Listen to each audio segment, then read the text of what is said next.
Mario appears sleeping on Rosalina's mother's grave. Bowser has already painted the plumber as a skeleton. There's even an official story where mushrooms grow from Marios who have died. All of this could be setting up Mario's funeral in the next movie. Grave.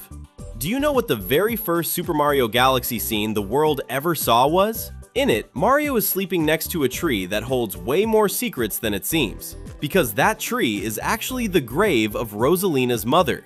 That's something only people who know the story of the games would recognize.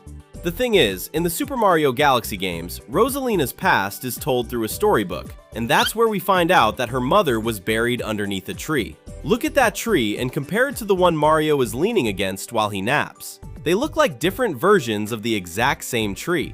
In other words, Mario is sleeping on a grave, and that could be a sign that he himself is going to end up inside a grave in the next movie. Don't believe it? Then zoom in on this other image from the game, and after that, zoom in on the Super Mario Galaxy scene. The Mushroom Kingdom castle is in the background of both images facing the same direction. That makes it even clearer that these two trees are probably the same one. There's one detail worth pointing out. This may have been the very first scene ever shown from Super Mario Galaxy, but it only appears in the first teaser released by Nintendo, which revealed the movie's title. Why would such a simple scene be removed from the actual movie? Could it be because it's a clue that Mario has a dark future ahead of him? That's what we're going to find out today. You know what's starting. It's another awesome Cinewave! Bowser's painting.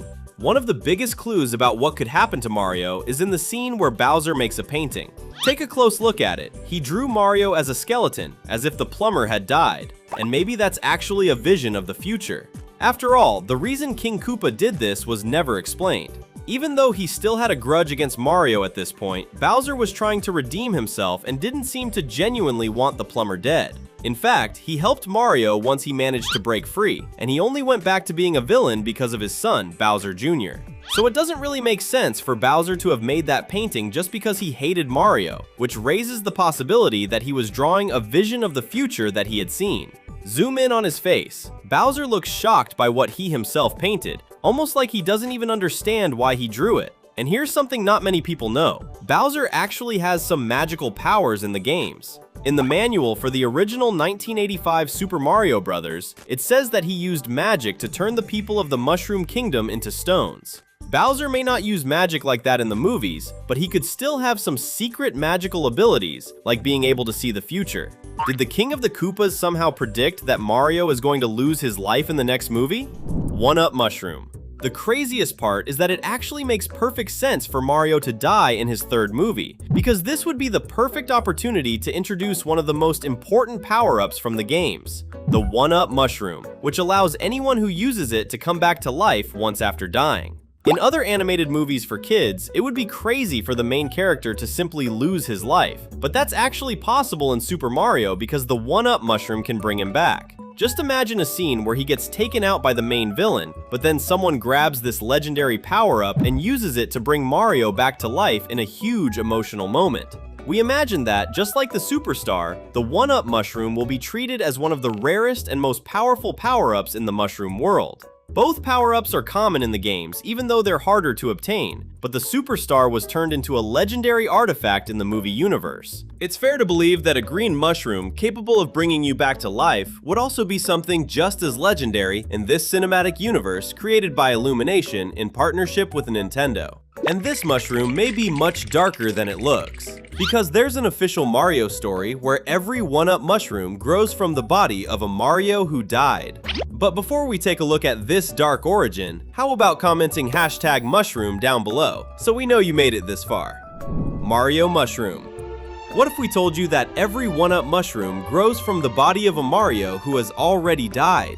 And the craziest part is, we're not even the ones saying this. An official Super Mario manga showed this origin, which means we could actually see it adapted into Illumination's movies. This origin appeared in an issue of the Super Mario manga published by Kodansha in 1996. The manga isn't canon to the games or the movies, but with everything we've talked about so far, the films could take a much darker path and reveal that all of this is actually true. There are several Marios who have already died, and their bodies create new 1-Up mushrooms.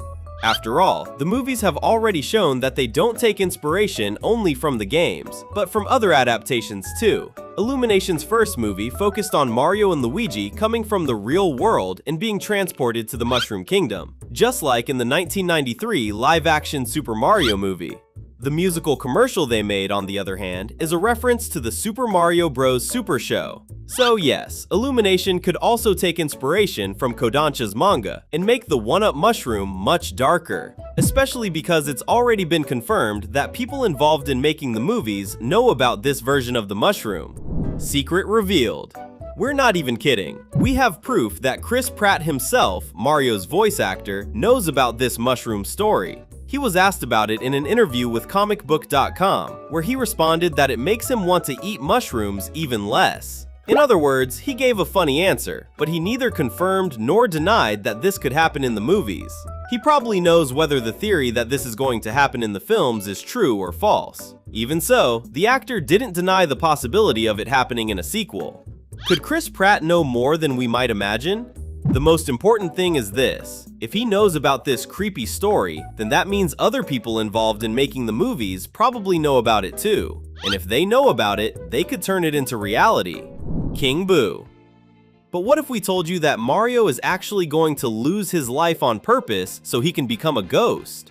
That would make a lot of sense if the villain of the third Super Mario movie were King Boo, the king of ghosts in the Super Mario universe. Besides fitting perfectly with a darker movie, the post-credit scene of Super Mario Galaxy gave us a clue that this could really happen. We're talking about the scene where Princess Daisy appears for the first time, promising to return in Super Mario 3. If you're wondering how that connects to King Boo, just remember one thing. Just like Peach is closely connected to Mario, Daisy is closely connected to Luigi. So if Daisy is going to be in the next movie, there's a very good chance Luigi will have a bigger role in that film. And that's where King Boo comes in, because he is basically Luigi's archenemy. In the games, the two have a rivalry similar to the one Mario has with Bowser. We see this especially in Luigi's Mansion, the spin-off game that's all about Luigi hunting ghosts. If a Mario movie puts Luigi in the spotlight, then King Boo is the perfect choice for the main villain. See how everything connects? And if we combine the possibility of King Boo with all the clues that Mario is going to die, we end up with an explanation that ties everything together in a pretty natural way. Maybe the plumber is going to sacrifice himself so he can become a ghost. That way, he'll be able to fight King Boo on equal ground. The question is, will Mario be able to come back to life afterward with the 1-Up mushroom? Or will this sacrifice be permanent? By subscribing, you make sure no new animation content slips by you. Dry Bowser. And we can't forget that, technically, Bowser died in Super Mario Galaxy and came back as a kind of zombie. Dry Bowser. What if something very similar happens to Mario in his next movie adventure, with him also turning into a skeleton? A kind of dry Mario. Bowser only turned into a skeleton because that's what happens to Koopas that fall into lava. So Mario couldn't become a zombie just by falling into lava. But there are plenty of other ways it could happen. For example, Kamek could use a spell on him to turn him into a skeleton. This makes even more sense if Mario really wants to sneak into a haunted mansion without attracting the Boo's attention. Imagine Kamek doing him a favor and temporarily turning Mario into a skeleton. And believe it or not, he actually has a pretty good reason to help his boss's enemy, Kamek.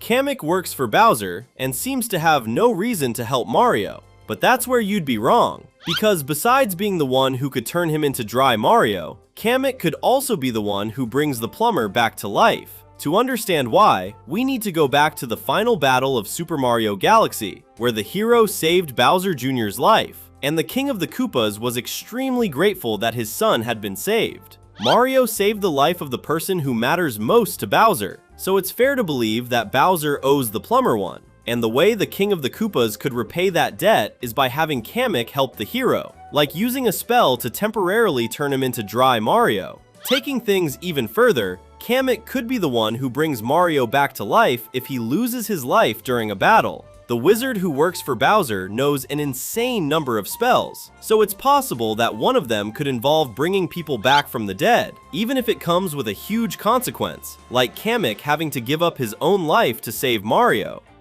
We can't deny that a scene like that would be incredibly emotional. But the truth is, there's another character who has a much better chance of bringing Mario back to life.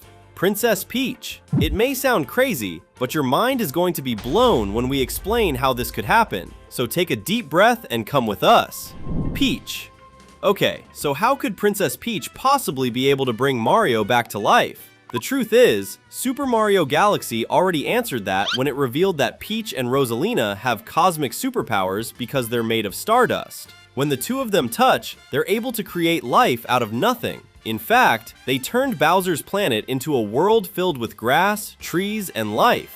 If Peach learns how to control her power to create life, then it makes perfect sense that she could bring Mario back by restoring life to his body. Another possibility that makes just as much sense is that Peach becomes the creator of the 1-Up mushroom by putting her powers into an ordinary mushroom. That would explain why we still haven't seen a 1-Up mushroom up to this point.